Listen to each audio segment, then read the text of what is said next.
कल एक क्वेश्चन दिया था आखिरी में, किया था, आ ही नहीं रहो, नेगो नहीं आ रहा हो।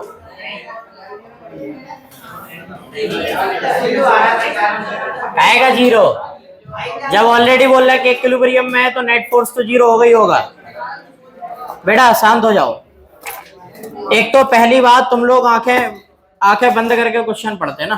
क्वेश्चन पढ़ो, क्या था क्वेश्चन में? एक इक्विलेटरल ट्रायंगल है, 3 चार्ज रखे हुए हैं स्मॉल क्यू के, है ना, और उसके सेंट्रॉइड पे एक चार्ज लेके आना है ताकि वो पूरा सिस्टम इक्विलिब्रियम में रहे। सिस्टम इक्विलिब्रियम में रहने का मतलब है कि उनमें से कोई भी चार्ज मूव ना करे। ऐसे ही तो था, देखो समझो। ये इक्विलेटरल ट्रायंगल है, इसके कॉर्नर पे प्लस क्यू, यहाँ पे भी प्लस क्यू, यहाँ पे भी प्लस क्यू रखा हुआ है। ये क्वेश्चन में है, शांत हो जाओ। इनका सेंट्रॉइड जो होगा वो तुमने डायग्राम में पढ़ा हुआ था, एक क्वेश्चन था सेंट्रॉइड का, है ना। तो यहाँ पे कहीं इसका सेंट्रॉइड होगा। अब क्वेश्चन में बोल रहे हैं कि इस जगह पे एक चार्ज लेके आना है, अननोन चार्ज है क्यू। कितना लेके आए कि ये पूरा सिस्टम इक्विलिब्रियम में रहे? क्या अभी इक्विलिब्रियम में है? मान लो ये क्यू चार्ज इधर नहीं है, क्या इक्विलिब्रियम में है? क्या नहीं। क्यों? क्योंकि ये वाला प्लस क्यू इसको रिपेल कर रहा है और ये वाला प्लस क्यू भी इसको रिपेल कर रहा है। ऐसे ही तो है ना। जब ये इक्विलिब्रियम में होंगे तब इनमें से कोई भी मूव नहीं करेगा, ये सभी किस में रह जाएंगे? रेस्ट में। और किसी को भी रेस्ट में रखना है तो नेट फोर्स कितना करना पड़ेगा? जीरो। तो अब जरा समझो, ये वाला प्लस क्यू उसके ऊपर फोर्स लगा रहा होगा इधर, ये वाला प्लस क्यू उसके ऊपर फोर्स लगा रहा होगा इधर। दोनों का रिजल्टेंट निकालोगे, रिजल्टेंट कैसे आएगा बताओ? यही आएगा रिजल्टेंट फोर्स। समझे क्या? ठीक है। इसका मतलब है कि ये दोनों मिलके इसके ऊपर इधर की तरफ फोर्स लगा रहे हैं। तो इधर पे कोई ऐसा चार्ज लेके आओ जो इसको इक्विलिब्रियम में रखे। और इक्विलिब्रियम में कब रखेगा? जब ये चार्ज इस वाले रिजल्टेंट फोर्स के अपोजिट फोर्स लगा दे। बताओ, तभी तो इक्विलिब्रियम में आएगा, नहीं तो इक्विलिब्रियम में क्यों आएगा? समझे क्या? है ना। तो पहली बात तो नेचर बताओ, कैसे नेचर का चार्ज लेके आओगे? प्लस या माइनस? माइनस, क्योंकि ये प्लस वाला चार्ज तो इसको और रिपेल कर देगा। इसका मतलब यहाँ पे चार्ज कैसा लेके आना पड़ेगा? Negative charge. ये नेगेटिव चार्ज इसको अट्रैक्ट करेगा, तो इस वाली डायरेक्शन में अट्रैक्ट करेगा। तो ये वाला फोर्स किसके वजह से है? ये वाले प्लस क्यू और ये वाले प्लस क्यू के वजह से। ये साइड को नाम दे दो ए बी सी। ये वाला फोर्स हो जाएगा एफ बी, ये फोर्स हो जाएगा एफ ए, ये वाला फोर्स हो जाएगा एफ ए बी, मतलब ए और बी का रिजल्टेंट। तो यहाँ पे एक फोर्स लगेगा, ये फोर्स किसके वजह से होगा? माइनस क्यू के वजह से। तो सिस्टम को इक्विलिब्रियम में रखना है तो एफ ए बी किसके बराबर आना चाहिए? F minus Q. निकाल लो बस। इसके वजह से क्या इस पे फोर्स निकाल पाओगे? इक्विलेटरल ट्रायंगल है, साइड कितनी है? ए है, तो 1/4 epsilon nought Q into Q divided by A square. ठीक, इसके वजह से भी इतना ही लगेगा, 1/4 epsilon nought Q into Q divided by A square. दोनों का रिजल्टेंट निकालोगे। अब एंगल पता कर लो पहले। ये एंगल कितना है? 60 डिग्री। ये एंगल भी कितना हो जाएगा? 60 डिग्री हो जाएगा। समझे क्या? नहीं तो फिर निकाल रही हो, निकाल तो लेगी ना। जैसे अगर निकालोगे ये 60 हो जाएगा, पर उसके बाद में कोई ना कोई साइड मिलेगी तो उधर से कर लेना, तो फिर उसके हिसाब से आ जाएगा। तुम कुल मिला के यहाँ पे लगाओगे ज्योमेट्री तो कितना एंगल बैठेगा? 60। ठीक है, तो ये एफ ए और एफ बी का रिजल्टेंट निकाल लोगे क्या? √ Of F A square plus F B square plus 2 F A F B cos 60। तो उधर से इन दोनों का रिजल्टेंट आ जाएगा। मतलब क्या आ जाएगा? एफ ए बी उसको किसके बराबर रखना है? F minus Q. Minus Q कितना होगा? 1/4 epsilon not capital Q into small Q divided by this distance square. ये डिस्टेंस बस निकालना पड़ेगा। तो ये डिस्टेंस हमने बताया था इक्विलेटरल ट्रायंगल में कैसे निकालते हो, बताया था क्या? है ना। ये जो मीडियन वाली लाइन होती है, ये पार्ट कितना होता है? a/3, मतलब l/3 कितना होता है? ये वाला पार्ट l/3, और ये कितना होता है? 2l/3। ये l/3 होगा तो ये कितना हो जाएगा? 2l/3। आया समझ में क्या? l निकाल लोगे यहाँ से, हाइपोटेनस वगैरह निकाल के। समझे क्या? करना पूरा सॉल्व, क्या आ जाएगा? कैपिटल क्यू की वैल्यू आ जाएगी। ठीक है, नेगेटिव में रखोगे बस आंसर हो जाएगा। ठीक है, करना घर पे दोबारा से करना, नहीं है तो बताएंगे अगले संडे आपको। ठीक है, समझेगा क्या? ठीक है, अब कॉपी निकालो, हेडिंग डालो। क्या होता है डाइपोल? बताओ। इक्वल एंड अपोजिट चार्ज जिनके बीच का सेपरेशन बहुत ज्यादा छोटा हो। ठीक है, ऐसे सिस्टम क्या कहलाते हैं? डाइपोल कहलाते हैं। तो डाइपोल पढ़ा हुआ था, ये डाइपोल है, ये प्लस क्यू चार्ज है, ये माइनस क्यू चार्ज है। तो यहाँ पे ये क्या बनेगा? डाइपोल। दोनों के बीच का सेपरेशन कितना लेते हो? 2 है। सारी मेजरमेंट कहाँ से करते हो? सेंटर से।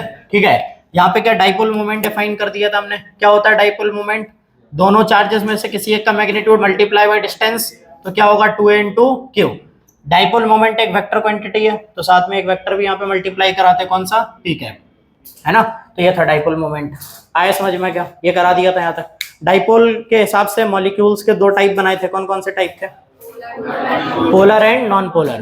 पोलर मॉलिक्यूल जो होता है इससे ऊपर बार बताओ क्या होता है अंतर पोलर और नॉन पोलर में। मीम देख के दांत तो बहुत नकार दिया तुमने, बताओ क्या अंतर होता है पोलर मॉलिक्यूल और नॉन पोलर मॉलिक्यूल में। जय बोलो। तो ऐसे मॉलिक्यूल जिनके न्यूक्लियस कोइंसाइड हैं, चार डेफिनेशन मिला के एक कर देगा, संगे केमिस्ट्री मिला दी वहां मैंने एक। बोलो कुशाग्र।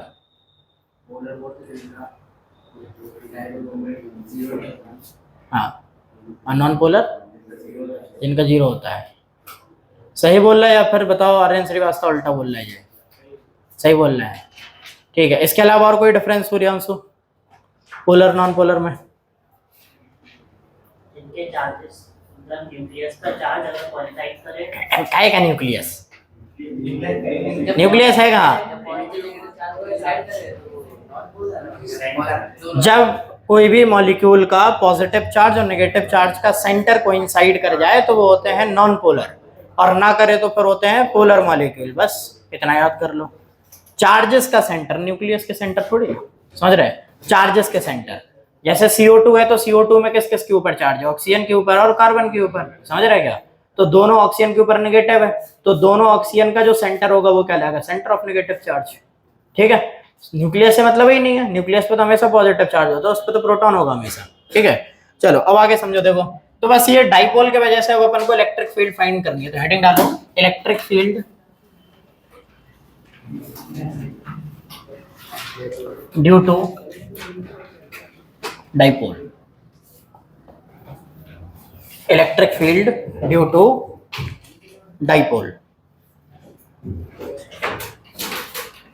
चलो अब देखो समझो, डाइपोल जो होता है वो डाइपोल की वजह से इलेक्ट्रिक फील्ड फाइंड करनी है। तो वैसे तो डाइपोल की वजह से किसी भी पॉइंट पे इलेक्ट्रिक फील्ड पूछी जा सकती है, लेकिन दो एक ऐसे प्लेन या फिर ऐसी लाइन होती है जिनके ऊपर इलेक्ट्रिक फील्ड निकालना ज्यादा इंपॉर्टेंट होता है, उनको जरा समझो। देखो जैसे एक डाइपोल बनाया, अच्छा एक क्वेश्चन और रह गया था पूछना कि डाइपोल की क्या कोई डायरेक्शन होती है, क्या होती है डायरेक्शन, नेगेटिव से पॉजिटिव, ठीक है। तो ये डाइपोल मान लो बनाया, ये डाइपोल को जोड़ने वाली ये लाइन बना दी, ठीक है। अब यहाँ पे देखो जरा समझो, ये डाइपोल के वजह से दो जगह पे इलेक्ट्रिक फील्ड पूछी जाती है, एक होता है एक्सियल पॉइंट और दूसरा होता है, बंद कर दे भाई दरवाजा, हवा आ रही, एक होती है एक्सियल लाइन और दूसरा होता है इक्वेटोरियल प्लेन। दो जगह है, कौन कौन सी है, एक तो है एक्सियल लाइन और दूसरा है इक्वेटोरियल प्लेन, ठीक है। इनके मतलब जरा समझ लो, इन्हीं दो जगह पे इलेक्ट्रिक फील्ड का डेरिवेशन पूछा जाएगा। देखो समझो, दोनों चार्ज को जोड़ने वाली जो लाइन है, अगर इस लाइन को कंटिन्यू करा दो तो एक लाइन बनेगी बहुत लंबी सी, है ना। ये वाली लाइन को बोला जाता है एक्सियल लाइन, क्या बोलते हैं इसको, एक्सियल लाइन। ये याद रखना क्या यूज कर रहे हैं, लाइन यूज कर रहे हैं या प्लेन नहीं है। एक्सियल लाइन का मतलब है डाइपोल में दोनों चार्जेस को जोड़ने वाली लाइन, अगर उसको दोनों साइड एक्सटेंड करा दो तो वही क्या बनती है, एक्सियल लाइन बनती है। आए समझ में क्या, ठीक है। अब दोनों चार्जेस के जोड़ने वाली लाइन का अगर सेंटर लो, ये दोनों चार्ज को जोड़ने वाली लाइन है, इसका सेंटर ये होगा, इस सेंटर को नाम दिया O। अगर ये सेंटर O से इस लाइन के परपेंडिकुलर एक प्लेन निकालो, क्या निकालो, इसके परपेंडिकुलर एक प्लेन। प्लेन और लाइन का अंतर समझते हो ना, प्लेन का मतलब क्या होगा, यहाँ पे एक एरिया, समझ रहे हो क्या, है ना। जैसे कागज लिया, वो कागज की एक सीट को ऐसे परपेंडिकुलर इससे पास कराया, तो वो पूरा कागज वो इनफाइनाइट ऊपर इनफाइनाइट नीचे होगा, इनफाइनाइट आगे इनफाइनाइट पीछे, वो पूरा प्लेन जो होगा वो क्या कहलाएगा, इक्वेटोरियल प्लेन। समझ पा रहे हैं क्या, है ना। अब अगर यहाँ पे एक लाइन ऐसे ड्रॉ कर दें, ऐसे सेंटर से, ये लाइन कहलाएगी इक्वेटोरियल लाइन, क्या कहलाएगी, ये इक्वेटोरियल लाइन।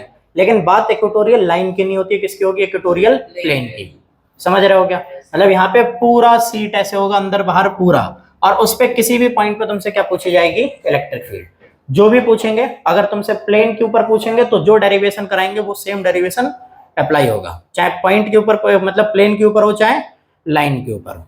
आए समझ में क्या, ठीक है। जैसे अगर मान लो इस पॉइंट पे अगर इलेक्ट्रिक फील्ड निकालने को बोले और वो इस प्लेन के ऊपर आती है, तो यहाँ जो इलेक्ट्रिक फील्ड निकालोगे वही सेम डेरिवेशन उसी प्लेन के ऊपर, इस पॉइंट के ऊपर होगा, चाहे पीछे कोई पॉइंट हो, चाहे इधर लाइन के ऊपर कोई पॉइंट हो, चाहे नीचे कोई लाइन के ऊपर पॉइंट हो, चाहे इधर पॉइंट हो, डेरिवेशन कैसा होगा?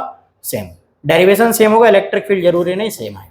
आया समझ में? क्या डेरिवेशन करने का तरीका सेम। अब करें डेरिवेशन, ठीक है? अब देखो समझो, ये दो चार्जेस हैं, एक प्लस क्यू एक माइनस क्यू, इनको जोड़ने वाली लाइन है एक्सियल लाइन, इस पे किसी भी पॉइंट पे इलेक्ट्रिक फील्ड निकालनी है। तो डेरिवेशन के जो स्टेप है उनको जरा समझते जाओ। यहाँ पे दो पॉइंट चार्ज है ना, जैसे सुपरपोजिशन प्रिंसिपल में इलेक्ट्रिक फील्ड निकाली थी, कैसे निकाली थी? जिस पॉइंट पे इलेक्ट्रिक फील्ड निकालनी होती है उस पॉइंट पे दोनों की वजह से इलेक्ट्रिक फील्ड निकाल के क्या कराते हो? ऐड। बस वही यहाँ पे करना है, समझे क्या? वही मेथड है, सुपरपोजिशन वाला ही मेथड है। तो मैं जैसे मान लो इस एक्सियल लाइन के ऊपर किसी पॉइंट पे इलेक्ट्रिक फील्ड चाहिए, मान लो इस पॉइंट पे चाहिए, ये वाला पॉइंट है P, तुम चाहे तो सेम पॉइंट इधर लेट कर लो लेफ्ट साइड में, तब भी डेरिवेशन से आंसर कैसा आएगा? सेम आएगा। ठीक है, हम लोग इधर पे लेट कर ले रहे हैं, घर पे जाके तुम इधर लेट करके चेक करना कि आंसर सेम आता है या फिर नहीं आता है। ठीक है, मेथड हम बता देंगे। यहाँ पे इलेक्ट्रिक फील्ड निकालनी है तो पहले इलेक्ट्रिक फील्ड निकालो माइनस क्यू की वजह से, फिर निकालो प्लस क्यू की वजह से, दोनों को वेक्टर सम करा दो। आया समझ में? क्या ठीक है? तो इस पॉइंट पे सबसे पहले देखो प्लस क्यू की वजह से इलेक्ट्रिक फील्ड कहाँ होगी? माइनस क्यू भूल जाओ, अगर केवल प्लस क्यू है तो प्लस क्यू से इलेक्ट्रिक फील्ड कहाँ पे जाती है? बाहर की तरफ, है ना? तो यहाँ से जो इलेक्ट्रिक फील्ड होगी वो कहाँ पे जा रही होगी? बाहर की तरफ। तो ये इलेक्ट्रिक फील्ड किसकी है? प्लस क्यू की। किसकी इलेक्ट्रिक फील्ड है ये वाली? प्लस क्यू की वजह से। माइनस क्यू की वजह से निकालो, अंदर की तरफ इलेक्ट्रिक फील्ड आ रही होगी, है ना? तो माइनस क्यू की वजह से इलेक्ट्रिक फील्ड ये होगी कुछ, ये चीज समझे क्या? मैग्नीट्यूड अलग होंगे, वो पता चल जाएगा किसका ज्यादा किसका कम, है ना? माइनस क्यू की वजह से इलेक्ट्रिक फील्ड कहाँ पे होगी? अंदर की तरफ। ये चीज समझ पा रहे हैं क्या? तो electric field at P due to positive charge is outward और नेगेटिव चार्ज की वजह से है इनवर्ड। नेट इलेक्ट्रिक फील्ड कितनी होगी? E नेट वेक्टर किसके बराबर होगा? E प्लस क्यू की वजह से जो इलेक्ट्रिक फील्ड है उसका vector plus electric field due to negative charge इसका वेक्टर। आए समझ में क्या? ठीक है, अब निकाल पाओगे क्या, है ना? अब लेकिन यहाँ पे क्या है कि मेजरमेंट कहाँ से लो? प्लस क्यू से अगर निकालना होगा तो डिस्टेंस कहाँ से लोगे? प्लस क्यू से। माइनस क्यू से निकालना होगा तो डिस्टेंस कहाँ से लोगे? माइनस क्यू से। लेकिन क्योंकि ये डाइपोल है, स्पेशल केस है, तो सारी डिस्टेंसेस एक पॉइंट से मेजर होती है। कौन सा पॉइंट होता है वो? डाइपोल का सेंटर, यहाँ O से, है ना? तो ये वाले P पॉइंट की अगर डिस्टेंस तुमसे पूछी जाए कि इस P पॉइंट की डिस्टेंस कितनी है डाइपोल से, तो वो डिस्टेंस कहाँ से मेजर होगी? O से। समझ रहे? मतलब तुम्हें जो फाइनल फॉर्मूला चाहिए वो किसके टर्म में चाहिए? उस डिस्टेंस के टर्म में जो O से निकाली गई हो। समझ रहे? तो O से लेके इस वाले पॉइंट P तक की डिस्टेंस लेट कर लो स्मॉल r। कितनी डिस्टेंस लेट कर ली? Small r। और ये टोटल डिस्टेंस कितनी है? 2a। समझे क्या? आया समझ में? अब निकालो प्लस क्यू की वजह से इलेक्ट्रिक फील्ड। ठीक है, ये हटा दें, इसको लास्ट में लिख देंगे क्योंकि अब पता तो है कि करना क्या है ना? तो पहले अब निकालनी है electric field due to positive charge. कितनी होगी? 1/4 pi epsilon nought q divided by, अब यहाँ पे क्या कराओगे? Are square. अब आर कौन होगा यहाँ पे? प्लस क्यू से लेके P पॉइंट तक की डिस्टेंस। तो यहाँ से लेके यहाँ तक की डिस्टेंस कितनी है? ये है R और ये है A, टोटल 2 है, तो ये कितना हो जाएगा? A, है ना? तो ये कितना हो जाएगा? R प्लस A का होल स्क्वायर। अब डॉट आर कैप कराते हो, डॉट क्या कराते हो? R cap. अब यहाँ पे आर कैप का यूज अपन लोग नहीं करेंगे। क्यों नहीं करेंगे? क्योंकि डाइपोल है। रुक जाओ, क्योंकि डाइपोल है ना? डाइपोल है, इसका मतलब क्या है कि अपन को ऐसे टर्म्स यूज में लेने हैं जो डाइपोल में काम में आते हैं। ठीक है, तो डाइपोल में क्या, डाइपोल की भी डायरेक्शन होती है? बताओ, डाइपोल की भी डायरेक्शन होती है। कौन सी डायरेक्शन होती है? नेगेटिव से पॉजिटिव। तो ऐसे बोल सकते हो कि डाइपोल मोमेंट कहाँ पे होगा? नेगेटिव से पॉजिटिव। तो ऐसे बोल दो P कैप कहाँ पे होगा? पीछे की तरफ। ये चीज समझे क्या? आ रही समझ में क्या, है ना? P कैप कहाँ पे होगा? पीछे की तरफ होगा। ठीक है, अब प्लस क्यू की वजह से इलेक्ट्रिक फील्ड कहाँ पे है? आगे की तरफ। और P कैप कहाँ पे है? पीछे की तरफ। तो ऐसे बोल सकते हो कि प्लस क्यू की वजह से इलेक्ट्रिक फील्ड जो है वो नेगेटिव P कैप में है ना? P कैप का नेगेटिव कर दोगे तो क्या ऐसा हो जाएगा? पलट जाएगा, है ना? तो अगर तुम्हें प्लस क्यू की वजह से इलेक्ट्रिक फील्ड की डायरेक्शन देनी है तो क्या नेगेटिव P कैप का यूज कर सकते हो क्या? आर कैप यूज करने जाओगे तो इधर समझ में नहीं आएगा। समझ रहे क्या? किससे ज्यादा अच्छे से समझ में आएगा? P कैप से, क्योंकि डाइपोल की ओरिएंटेशन पर डिपेंड करता है। समझ रहे? और डाइपोल की ओरिएंटेशन क्या आर कैप से पता चलेगी या P कैप से? P कैप से। समझ रहे क्या? तो यहाँ पे क्या यूज करोगे? P cap. तो यहाँ पे क्या P कैप यूज होगा? Minus P cap. समझे क्या? प्लस क्यू की वजह से इलेक्ट्रिक फील्ड आगे की तरफ है, तो यहाँ पे ये डाइपोल मोमेंट कहाँ? पीछे की तरफ। तो यहाँ पे क्या हो जाएगा? माइनस P कैप आ जाएगा। समझे क्या? ठीक है, डायरेक्शन आ गई। ये मैग्नीट्यूड था, ये क्या था? उसकी डायरेक्शन। ठीक, अब माइनस क्यू की वजह से निकालो। तो electric field due to minus q is equal to कितना होगा 1/4πε0। ठीक है, चार्ज वही है क्यू डिवाइडेड बाई, अब देखो यहाँ पे कितना होगा, माइनस क्यू से पी वाले पॉइंट तक की डिस्टेंस कितनी है, यहाँ से यहाँ तक आर है, यहाँ से यहाँ तक ए है, तो ये बची हुई डिस्टेंस कितनी हो गई आर माइनस ए, है ना। तो यहाँ पे हो जाएगा आर माइनस ए का स्क्वायर। अब माइनस की वजह से इलेक्ट्रिक फील्ड इधर की तरफ है और पी कैप भी उसी डायरेक्शन में है, तो क्या माइनस क्यू की वजह से इलेक्ट्रिक फील्ड पी कैप से दे सकते हो, क्या हो जाएगा पी कैप। समझे क्या, है ना, वेक्टर बन गए दोनों, ये वाला है ई प्लस क्यू वेक्टर, ये है ई माइनस क्यू वेक्टर। अब देखो यहाँ पे ई नेट निकालो, E net vector is equal to कितना होगा ई प्लस क्यू वेक्टर और साथ में होगा ई माइनस क्यू वेक्टर। ठीक है, अब वैल्यू रखो, इनका आंसर निकालो। E net vector is equal to कितना आएगा, देखो 1/4πε0। ठीक है, और ये आएगा क्यू डिवाइडेड बाई, अब प्लस क्यू की फील्ड पहले लिख लो, चाहे इसके लिख लो, बाद में चेंज करा लेना, आर प्लस ए का square dot minus P cap. ठीक है, माइनस साइन बाहर मल्टीप्लाई करा लो, तो ये माइनस 1/4πε0 हो जाएगा, प्लस साथ में आएगा 1/4πε0। ठीक है, और ये हो जाएगा क्यू अपॉन आर माइनस ए का whole square dot p cap. अब जो जो कॉमन आए कॉमन निकालो और ऐड माइनस करो। E net vector is equal to कितना आएगा, देखो 1/4πε0 क्यू कॉमन आ गया, क्यू अपॉन 4πε0 कॉमन आया, अंदर क्या बचा हुआ है, अंदर बचा हुआ देखो 1/r माइनस ए का होल स्क्वायर। ठीक है, माइनस 1/r प्लस ए का होल स्क्वायर और बाहर पी कैप कॉमन। समझे क्या, तुम पी कैप पहले भी लिखोगे कोई फर्क नहीं पड़ता, मल्टीप्लाई में है। ठीक है, अब यहाँ पे इसका एलसीएम लो, क्या एलसीएम आएगा बताओ, एलसीएम कितना आएगा, क्या कॉमन ले लें, आर प्लस ए, वैसे का हो जाए आर माइनस ए बचेगा, क्या हो जाएगा स्क्वायर हट जाएगा, एक का तो बचेगा ही ना।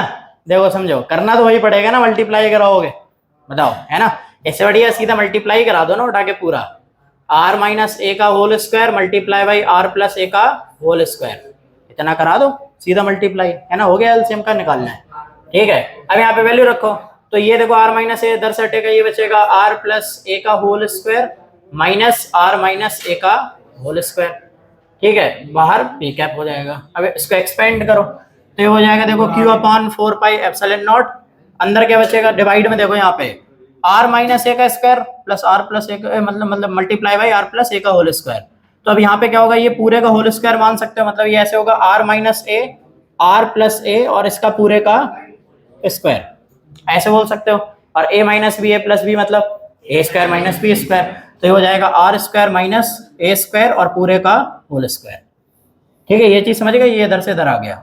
अब यहाँ पे इसको एक्सपेंड करो, तो ये हो जाएगा r square plus a square plus 2ar, ठीक है, माइनस आर स्क्वायर, ठीक है, माइनस ए स्क्वायर प्लस 2ar और p cap multiply.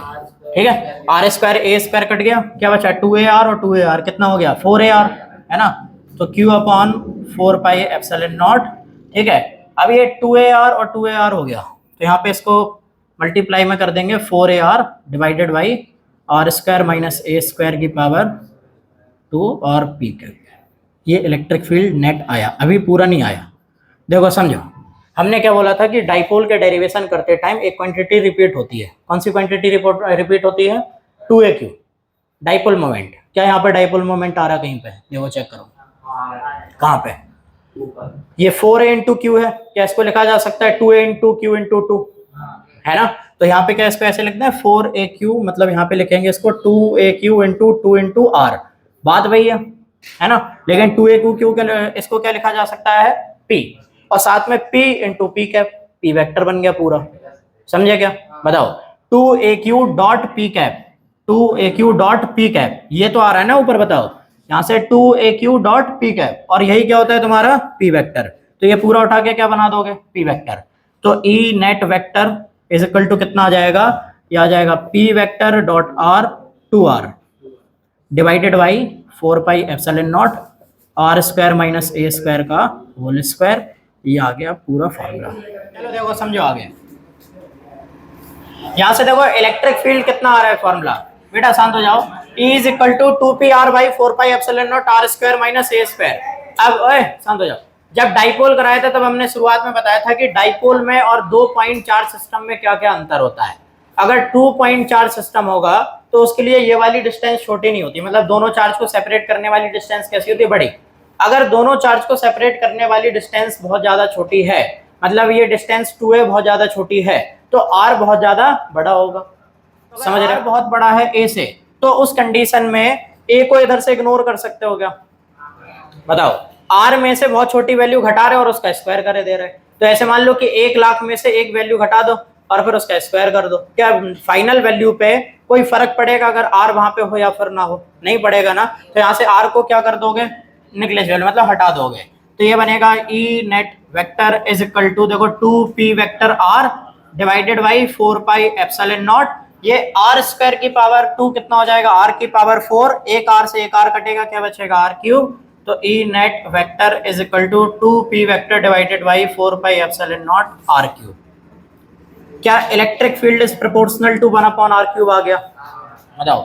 E is proportional to 1/r³, ये किसकी कंडीशन होती है, डाइपोल की। आ गया क्या, ठीक है, नोट करो, ठीक है। अब जरा समझो, देखो यहाँ पे इलेक्ट्रिक फील्ड का ये फॉर्मूला जो है, ये formula right side left side पूरी एक्सियल लाइन के ऊपर फॉलो होता है, समझ रहे क्या। डिस्टेंस बस कहाँ से मेजर करना है तुमको, ओ से, यहाँ से डिस्टेंस मेजर करोगे, ये फॉर्मूला से आंसर आ जाएगा। आए समझ में क्या, कहीं से भी निकालो इलेक्ट्रिक फील्ड, अब देखो कहीं से भी निकालो, क्यों फॉर्मूला वैलिड है और ये इंपॉर्टेंट क्यों है पॉइंट, क्योंकि यहाँ पे इलेक्ट्रिक फील्ड जो है वो किस डायरेक्शन में आ रही है, डाइपोल मोमेंट की डायरेक्शन में, मतलब जिस डायरेक्शन में डाइपोल मोमेंट होगा इलेक्ट्रिक फील्ड हमेशा उसी डायरेक्शन में आएगी, चाहे तुम पॉइंट इधर कंसीडर कर लो चाहे तुम पॉइंट इधर कंसीडर कर लो। अब कैसे पता चला, इसको वेरीफाई कर लो, देखो समझो, ये वाले पॉइंट पे किसका मैग्नीट्यूड ज्यादा होगा, नेगेटिव ई का या पॉजिटिव ई का, नेगेटिव ई, क्यों, क्योंकि ये वाला पॉइंट किससे ज्यादा पास में, नेगेटिव चार्ज से ज्यादा पास में, इसका मतलब किसकी इलेक्ट्रिक फील्ड ज्यादा है, ये वाली, मतलब अंदर वाली इलेक्ट्रिक फील्ड ज्यादा, तो बाहर वाले से कैंसिल कराओगे तो नेट इलेक्ट्रिक फील्ड कहाँ पे बचेगी, अंदर की तरफ, समझे। और अंदर की तरफ वाली डायरेक्शन ही किसकी डायरेक्शन है, डाइपोल मोमेंट की, है ना।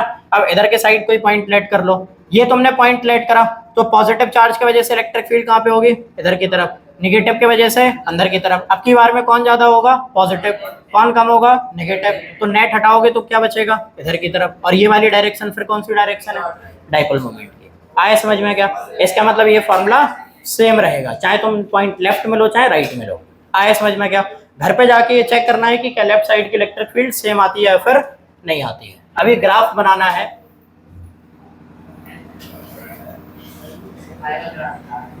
बता रहे काय का graph, electric field due to point charge versus dipole, ठीक है, ये ग्राफ बनाना है इलेक्ट्रिक फील्ड का ग्राफ, मतलब ये ग्राफ नहीं है, डिफरेंस निकालना है, तो ग्राफ से डिफरेंस आसानी से आ जाता है, ठीक है। तो electric field due to point charge और डाइपोल, इनका डिफरेंस क्या होगा, तो electric field due to point charge is proportional to 1/r²। ये चीज समझा क्या, पॉइंट चार्ज की वजह से इलेक्ट्रिक फील्ड किसके प्रोपोर्शनल होती है, 1/r² के, और electric field due to dipole ये किसके प्रोपोर्शनल होती है, 1/r³ के। ये चीज समझे क्या, ठीक है। तो दोनों में से कौन तेजी से घटेगा, डाइपोल की इलेक्ट्रिक फील्ड या फिर पॉइंट चार्ज, डाइपोल की वजह से, है ना, क्योंकि डाइपोल किसके प्रोपोर्शनल है, 1/r³ के। छोटी सी वैल्यू का रखोगे यहाँ पे तो क्या होगा, क्यूब, और यहाँ पे क्या होगा, उसका स्क्वायर। तो अगर ग्राफ बनाओगे इसका तो electric field versus R graph बनाना है दोनों का। कैसे बनाओगे, एक ही ग्राफ पे बना देना है। तो एक ही ग्राफ पे जब बनाना होगा तो ये कुछ इस तरीके से बना लो कि एक ग्राफ ऐसे बना दो और एक ग्राफ ऐसे बना दो। दोनों में से कौन ज्यादा शार्प गिरा, ये वाला ग्राफ या फिर ये वाला ग्राफ, ये वाला। तो ये किसका होगा, 1/r³ का, है ना, मतलब ये किसका होगा, डाइपोल का। तो E ड्यू टू डाइपोल, और ये क्या है, E due to point charge. ये डिफरेंस बनाने को भी आ जाता है, या ऐसे बोल सकते हो कि यह है 1/r² का, यह है 1/r³ का। ठीक है, ड्रॉ कर लो। नीचे लाइन जो है वो तुम्हारी इस तरीके से बना देना कि यहाँ पे ये पैरेलल हो जाए थोड़ा सा, ठीक है, मतलब ये इसको कट करते हुए ना लगे ऐसे, बस नीचे की तरफ न जा रही हो।